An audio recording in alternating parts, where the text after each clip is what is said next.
Welcome to today's episode of Commissioner's Corner. I'm your host, Allen County Commissioner Ron Turpin. My guest today is someone that I have known well for over 20 years. She is someone who I see as a true community servant, who I have seen over the years be heavily invested in not only being a strong advocate for the justice system in Indiana, but also in helping to invest in the restoration of those who have gone through it. She now is a senior special judge for the state, going around the state to preside where she is needed. Today, I'm very pleased to have as my guest my good friend, Judge Wendy Davis. Over the next hour, we're going to cover what she has done in the past, what she is currently doing, and we might even get a little bit into what she's thinking about in the future. Wendy, welcome to the show. Thank you, Ron. What a lovely introduction. Thank you so much. So I get paid big bucks for those.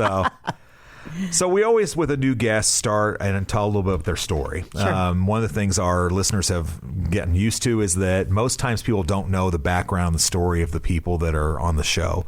So tell us a little bit about your story. How did you get to where you're at today?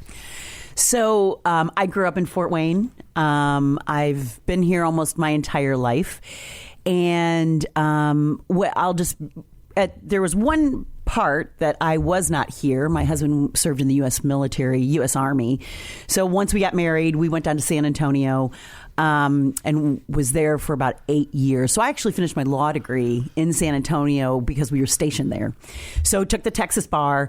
And then when he got out of the U.S. Army, as you know, he's now out at the 122nd.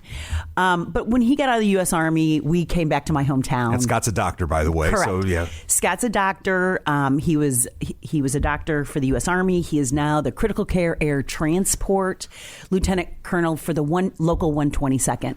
So that's a whole nother area because they're on the high ready with everything going on. But so we came back to Fort Wayne for me to practice law, raise our kids, and I went in directly to private practice. Now, when I was in San Antonio, I was a prosecutor. I was appointed to a federally funded drug and violent crimes task force. So when I came back to Fort Wayne, I was kind of ready to get out of the blood, guts, and gore business, and so went into private practice with the law firm Beckman Lawson. For those of you that know our local law firms, Beckman Lawson, and practiced there. I went in 1997, practiced there till 2010. And, you know, once a public servant, always a public servant. That's kind of where your heart is. And so I stepped out to run for Superior Court judge in 2010. I won that race, obviously, and became a Superior Court judge. I stayed in Superior Court for 10 years, running in elections for 10 years. And then I pivoted and ran for the Circuit Court. And the Circuit Court is different in the sense that when I was in Superior Court, I did criminal felony. When I was in Circuit Court, it's a general jurisdiction court. So I did everything. Family law, I did criminal law. And the really rewarding thing about Circuit Court is I presided over problem-solving courts. So a veterans court, restoration, which is a mental health and addiction court. So I know the homeless right now in Fort Wayne is a big deal. A lot of those come through the court system. And what people don't understand is we don't lock them up, Ron. We restore them and we get them back to where they can be in our community and off the streets. But we can talk more about that later because that's a big passion of mine. So I was appointed to this position, senior and special judge, in 2024. The Chief Justice called me and we chatted. And so this is a very different position than when I was. The downside is I'm not always in my own community. So I don't love being in other parts of the state and not being in my own community just because I'm so involved in Fort Wayne. But the upside is I get to preside over some pretty cool cases and I get to see a lot of different type of cases that I haven't done before. And they are very challenging. Especially I work a lot with the DCS cases where the state's taking children away. Many times, again, the parents are homeless, right. So we go through a process where we can restore the families back to where they need to be if we can get them there. So that's my current role.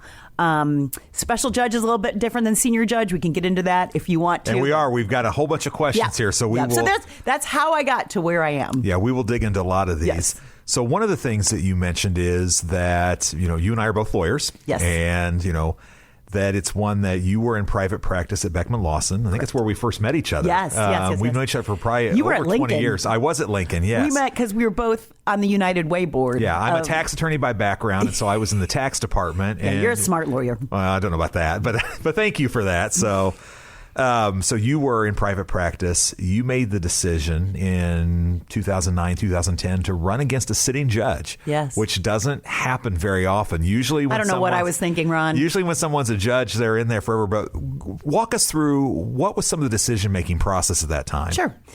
So when I was in private practice, I loved practicing at Beckman Lawson. They are by the way, kudos to Beckman Lawson. They are just a group of really dynamic, phenomenal, good lawyers, but they're also good people, really good people. So I started out as a prosecutor, as I said, in San Antonio, and that's public service. And to be honest, I was in private practice. I became a partner in the law firm, the first female partner in the law firm. And, I was working, Scott and I were raising kids. I have 3 children, and my heart was just, I wanted to be in public service. And so being a judge kind of seemed like the next step after being a prosecutor. To be really honest, when I decided to run in 2010, I thought that sitting judge was going to retire. He had been in a little bit of trouble. And so I honestly didn't think he was going to run again. So I filed to run for judge, and then he files and runs for judge. So it got to be kind of a crazy election, but I ended up prevailing and winning. And then I've been a judge now 15 years. So. Well, and people don't realize when you run for judge in Indiana, it's a very different campaign from anything Correct. Else. I think you're only it's happening right now. We have a judge race going on with 3 individual candidates that are running, and they have to be very careful because you can't be super partisan. Right. Yeah. And well, you can only spend $10,000 for Superior Court. Yeah, Circuit Court's different. Right. Mm-hmm. But which is craziness when you think about how much campaigns it costs to run a modern campaign in a county as large as Allen County. 10,000 is a challenge. I knocked on so many doors because it's grassroots. Because with only $10,000 running for Superior Court, you got to be willing to work hard. Yeah. Parades. A funny story. I think you've heard me tell this story before. My husband and I and my kids were like in our 7th parade in Allen County, and it was hot. You've been in parades. Right. It was hot, and we were just trying to love people. And my husband looks at me and he goes, "Sweetheart, we are working awfully hard for a pay cut." And I'm like... It's all about public service. It's all about public service. Exactly that's right. That's right. Where your heart is. So you mentioned that you've been a judge of Superior Court and in Circuit Court. And for the listeners, Allen County being the size they are, every county in Indiana has a circuit court. Those are the original courts that were put in place when the state was formed. And depending on the size of the county, they may have 1 or more superior courts. Allen County being larger has, I think, maybe 8 Superior Court judges. 9. Okay, so 3 are criminal and the rest would be civil. And so when you are appointed or you run and win the election for Superior Court, you're in one of those courts. So right. They're Superior Court in Allen County are very specialized. Right. So there's criminal division, there's family division, there's civil division. You're 100% correct. Yes. And so when you were in Superior Court, in 2010, you were in criminal. And that was your focus, was that all the time. Correct. And so, but you made the decision that, when Circuit Court opened up, I think when Judge Feltz, I was going back in the Wayback Machine of who was there. When he retired, you decided to run for Circuit Court. Why make that switch? You talked a little bit about that, but let's go a little deeper into that. Sure. So the Circuit Court in Allen County is really one of the largest courts in Northeast Indiana. So Circuit Court has a big courtroom, and then I had 2 magistrates that I appoint. It's still that way. So there's 3 courtrooms in Circuit Court.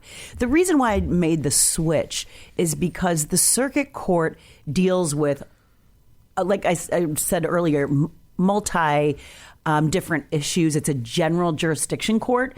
So after doing criminal for 10 years and just presiding over criminal, and I started some programs in the criminal court, I wanted to pivot and also there was civil litigation. I've seen a lot of business litigation, which is my private practice background. Right. So a lot of business litigation. I handled a lot of the city litigation. So if the city gets sued or they sue somebody, the Circuit Court almost sits as a appellate court for the city. Right. So those were just very interesting. I mean, love with the city, so wanted to preside over those. But the biggest thing too why I pivoted is the circuit court had the 3 problem-solving courts: the Veterans Court, OVWI Court, which is like a drug court, and the Mental Health and Restoration Court, the Mental Health and Addiction Court. And those are ways that a judge, in lieu of just presiding over, sentencing people, giving them their due process, these are restorative justice courts. And that was really where my heart was.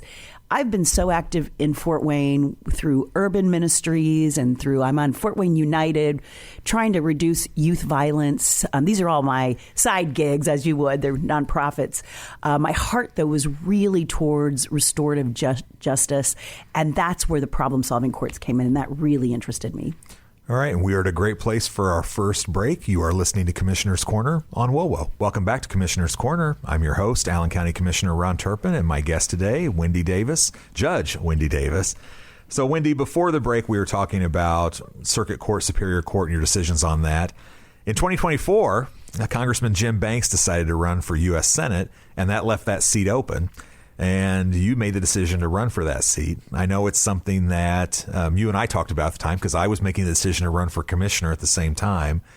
Walk us through the decision-making process in that, because it's really, if you've never made those kind of decisions before, it's a big one to make. So walk us through what went into that decision to do that. So, after being I had been on the bench 13 years at that point. And, as a judge, Ron, I'm reactionary. So even this morning when I was on the bench, like everything I do is reacting to whatever comes in my courtroom. So piece of litigation, someone with fentanyl addiction gets arrested. I have to react in their best interest. Or, I have to follow the law, obviously. But so I was ready, I think, to do something more proactive. So obviously, running for different kinds of offices like Congress or, like mayor or like whatever.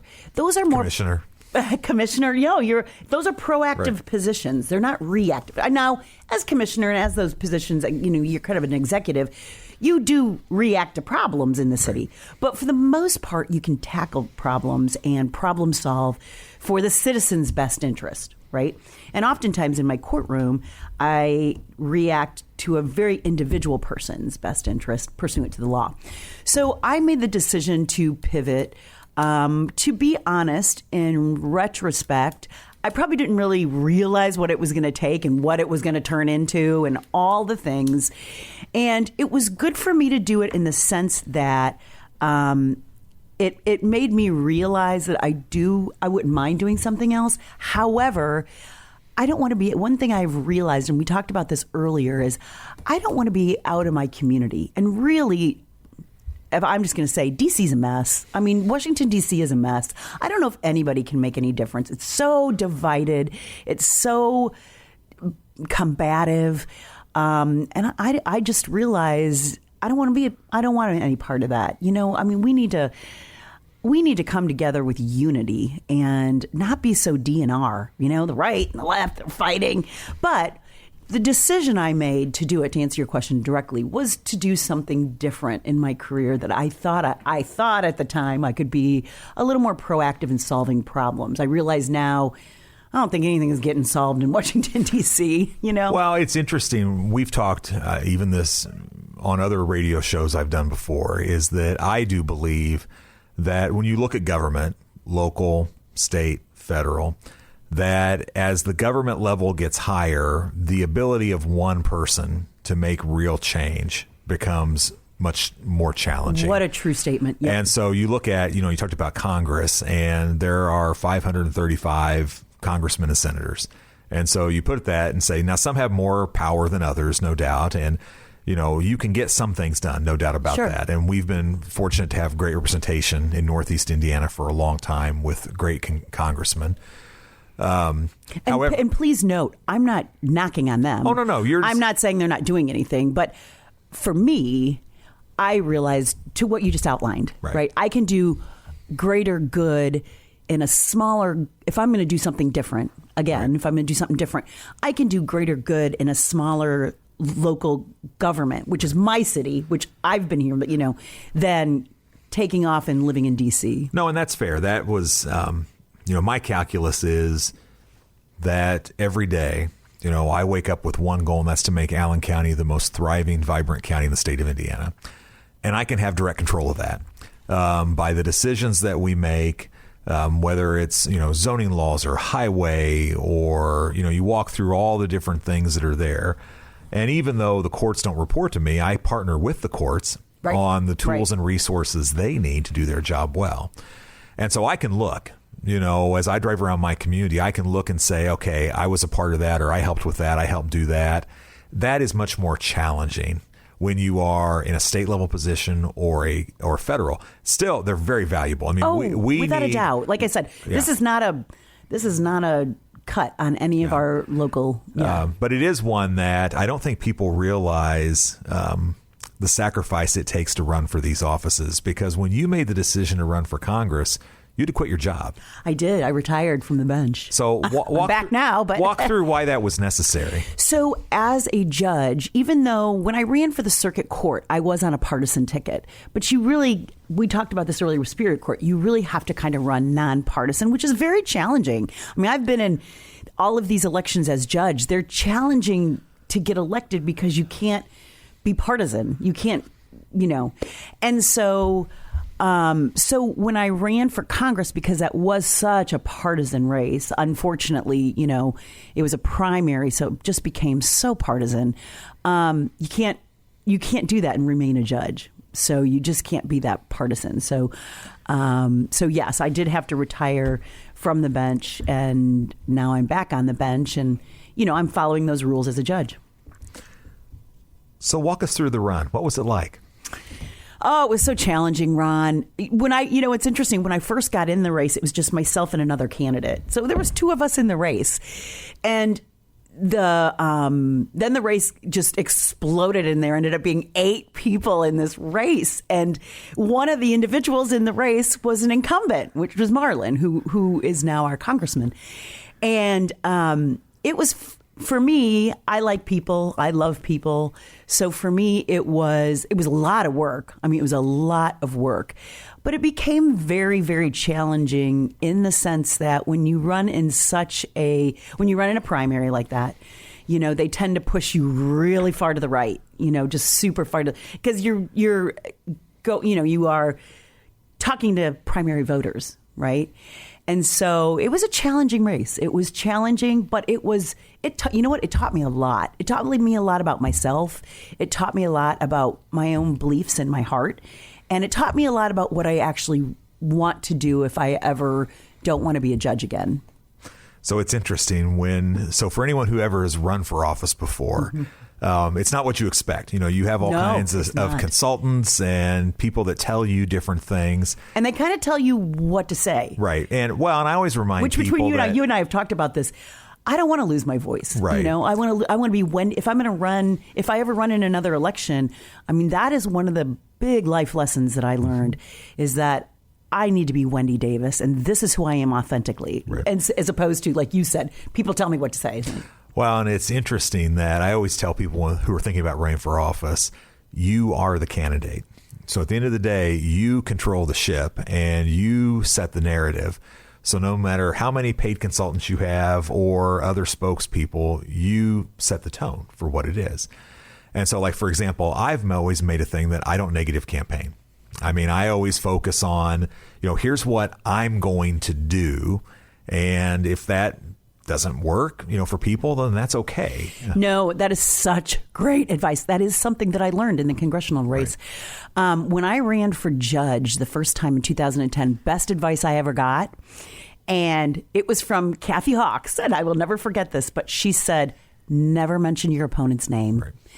And that was the best advice that I received. And Ron, you and I think a lot alike. That's something I learned with the congressional race, because that's not the advice I received in that race. But that's when I'm saying I lost my voice, because that's not me. If I'm going to run for office, I want people to know this is who I am and why I'm running. Right. That's it. No negative.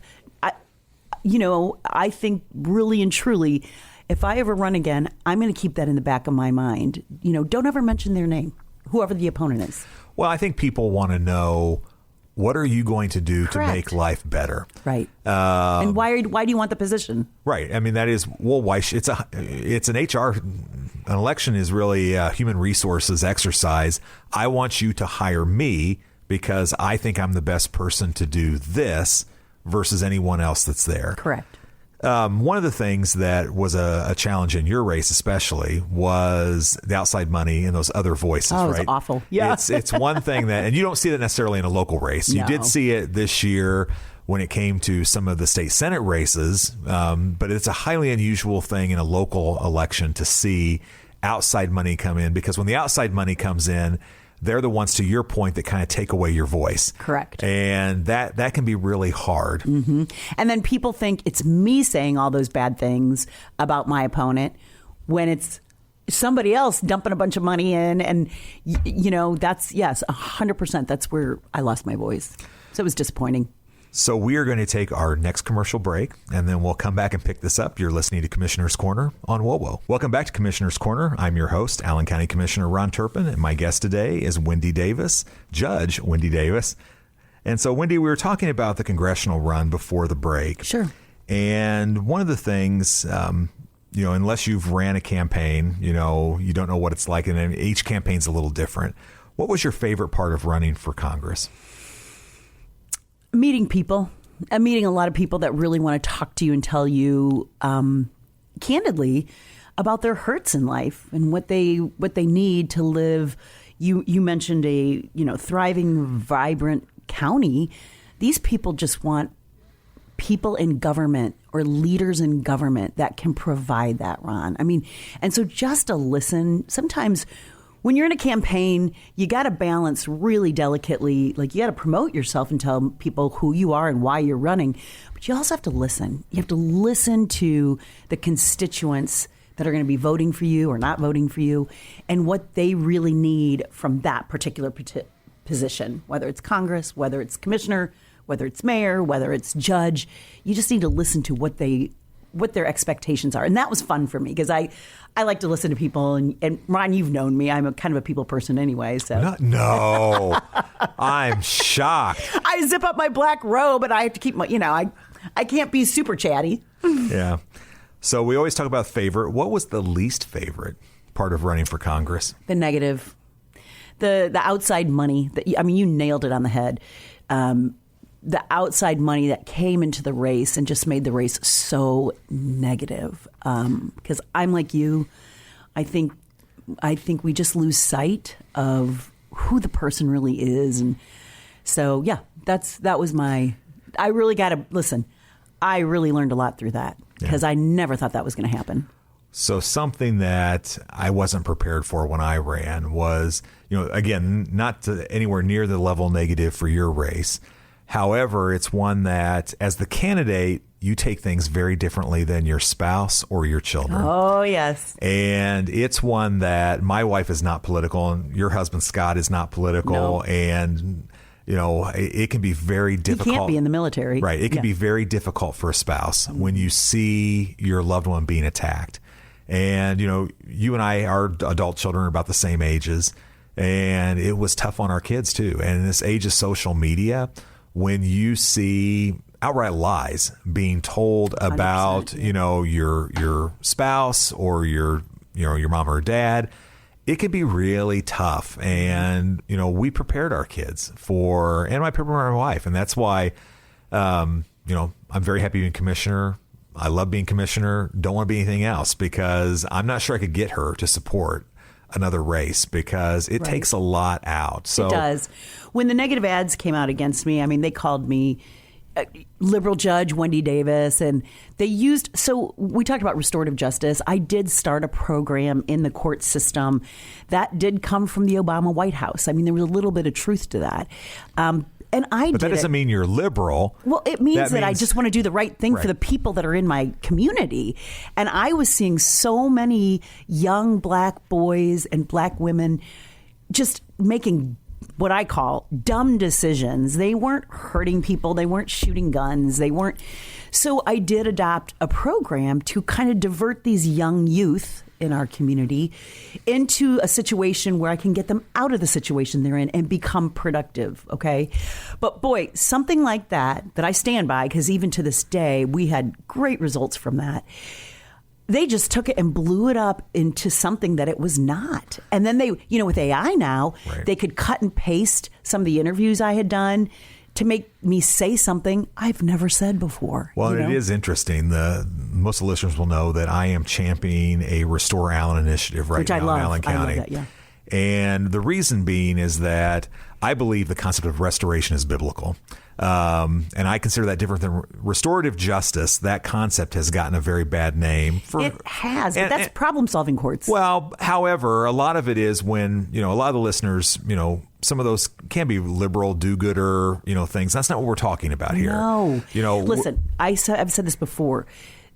The individuals that are committing violent crimes, we're seeing it skyrocketing in Allen County right now, Ron. And you're the commissioner, so I know you know this. And I'm very involved in some nonviolence programs trying to reduce this in my free time. But those people, my job is to give them a due process. And if they get their due process and they are guilty, I'm going to send them to prison. End of story. We're talking about a population of nonviolent, low-level offenders. Again, the homeless, addicted and mental health issues, young youth in our city that are making bad decisions and getting caught in the system. That's a totally different area. And I think you're right, because I think when people think of, restorative justice is a horrible thing to do, we're not talking about true criminals. We're not talking about the restorative justice where we're paying reparations and things like right. that. That's not any of that. Nope. This is the concept of, and I use it a different way. How do we convert tax takers to taxpayers? And, Amen. And if you look at, we're spending $300 million on a new jail because our numbers are skyrocketing. Because as the county gets bigger, and I've heard the prosecutor talk before about that we're averaging like 50 murders a year now. And think about that. Every time there's a murder, there's got to be a trial, right? Mm-hmm. And that's expensive. And I just have to stop and say that's very taxing on our law enforcement. Right. Because in the city of Fort Wayne, we are supposed to have 2 officers for every 1,000 residents. And we don't have that. We're not at capacity right now. And that's a whole nother issue. And we need to step in and make sure our law enforcement have the backing of all of us so that as this violence happens, they can do their job. So talking a little bit about, I usually, faith is a big deal to me. And as I know it is to you. And so both of us have won races and we've lost races. And it's certainly better to win. Yes. However, I know you well enough to know that you feel like I do, that God's at work no matter what the result is. And so what was your journey like after that loss? After I lost, I remember coming home and looking at my husband and I'm like, now what? I mean, I got a lot of phone calls, which was a blessing. I mean, I think God just said, take a deep breath. I have a plan, and so I got a lot of phone calls from private practice firms. I did get a call from the state on taking another state position potentially. So I did but nothing was hitting home until I got a call from the Chief Justice, and she appointed me. And she was very kind to me and was just like, you're one of our best judges. I need you back, and here's where I need you. And I just felt like going back and being on the bench. This sounds silly, but I'm good at it. I know that I want to be in public service. Like I said, I didn't want to take a state position that would take me to Indianapolis. I do have, initially I had an office in the Supreme Court where I would work out of, but now in the positions they have me in, I'm more Northeast Indiana local presiding. Ron, you've lost a race, and especially, now I have to just be super humble about this. I had been in so many elections as a judge and I always won. I had never lost a race. So it's humbling, but I think that if you can make it a positive and try to turn it into something positive, what did I learn? What was the best thing about it? Would I do it again? Would I do it? All these things. I think if you can take a loss, dust yourself up and pick yourself back up, God's going to use you. He's going to use you down the road. Yeah, my prayer had been how did you feel? Well, when I ran for Senate and lost, which was a total shock to everyone, but it wasn't a shock to me. Yeah. Because I had always, in my prayer time, had said, Lord, I know you want me through the journey. However, if this is not the role you want me in, make my loss big enough to know there was nothing I could have done. And it was. And so I was, it was interesting that night of the election. I went to bed and slept the whole night. I had no problem with that. Oh, as did I. And I was just kind of glad it was over. Right. Well, and I look and say, had I not done that, I wouldn't have ran for commissioner and I wouldn't be in this role today, which Correct. I am much more an executive than I am a legislator. And it takes a certain mindset to be each of those. Mm-hmm. And so I'm starting to find out exactly why I ran. Mm-hmm. And I think it's becoming clearer and clearer to me. Yeah. Well, I think for me as well. I mean, I look at that as don't regret that race. Glad I did that race. And I'm glad for the outcome, too. Same. Because I look at that saying I would not be where I'm at today without that. And it's one that God takes us through journeys and he knows the outcome of it. We don't always know the outcome. However, our job is to be obedient. And if we're obedient, that's why I always ask, I asked you when you told me you were running for Congress, I've asked other friends that are running, have you brought this to the Lord? And what is the Lord telling you? And when someone tells me the Lord said I'm going to win, no, that. Oh, I never said that. No, you didn't. You did not. You did not. But I've had some friends that have told me that, and I'm like, no, you need to go back and pray on that because God can do that, no doubt about it. Well, I will tell you what I really, really learned that I think he was trying to teach me. Humility. I mean, Ron, I'm just going to say pure and simple because I'd been in all these elections and I had won, and that's great. He has used me on the bench the last 15 years, but I realize now it was a great lesson for me to humble myself under his mighty hand. That is a great place for us to take our last commercial break. Well, you're really pulling out personal stuff for me, Ron. Hey, that's what a good interview does. I know. You are listening to Commissioner's Corner on WOWO. Welcome back to Commissioner's Corner. I'm your host, Allen County Commissioner Ron Turpin, and my guest today is Senior Judge Wendy Davis. Wendy, so we talked a little bit about the Chief Justice of the Supreme Court, Loretta Rush, came to you in the early summer of 24 and said, Wendy, we have a shortage of judges, and, we need some experienced judges to come into this role of judge. Can you walk us through kind of what do you do on a daily basis in that role? Sure. The thing about my role is that I could be in a different county every week.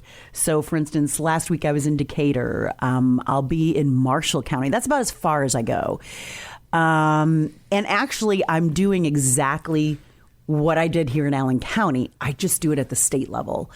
And we discussed a little bit, I am in a county quite often because the current judge is a brand new judge and he has a lot of conflicts with the cases, which is my special judge role. So I'm there a lot. In fact, this particular county, they were laughing in the courthouse. They're like, we're going to give Judge Davis her own chambers here because I'm there so much. And it's not his fault. He was the elected prosecutor and then became the elected judge. And he cannot preside over all those cases that have his name on it as prosecutor. And a lot of what I do in that case, too, it spills over into the DCS CHINS cases with families and that kind of thing. So DCS, Department of Children Services. Correct. Right? So, for instance, they'll come in and take children away if they think the children are being abused and neglected.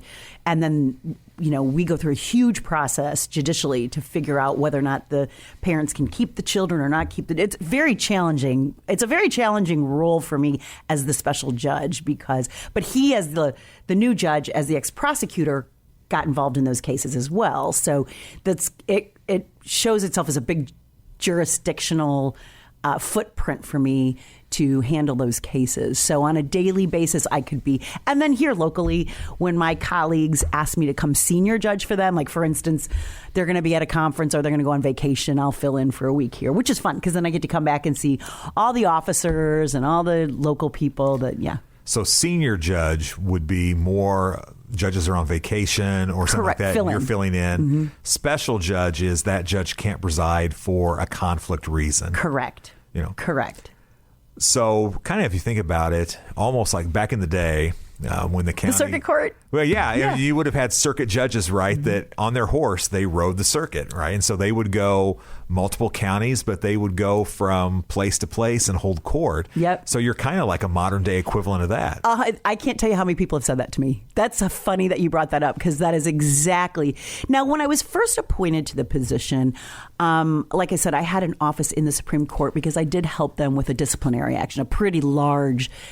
I don't think people realize a lot of times judges and lawyers, they get in a lot of trouble if they're not careful. Right. And so we take judicial ethics in our state. And I will say kudos to our Chief Justice because the ethics of a lawyer and of judges in our state is really held to a high standard. So unfortunately, they were kind of overloaded, and I went and worked on a pretty big disciplinary project for them, which I was honored to, obviously.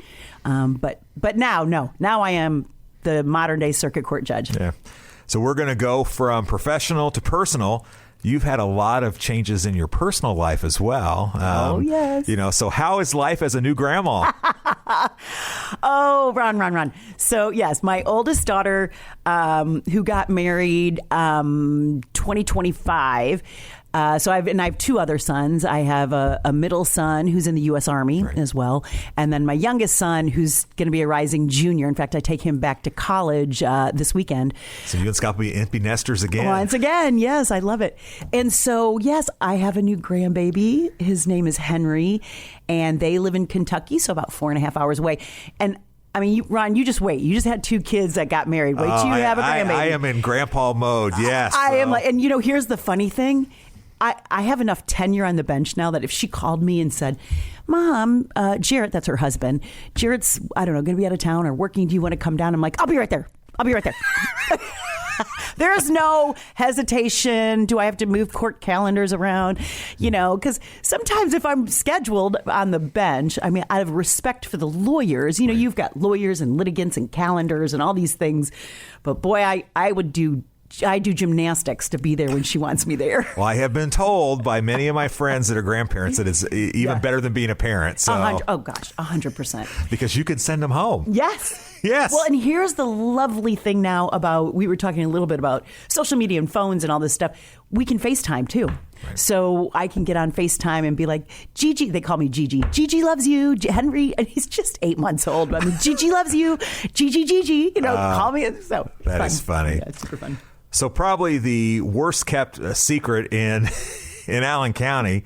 Last year or earlier this year, you formed an exploratory committee for a position unknown.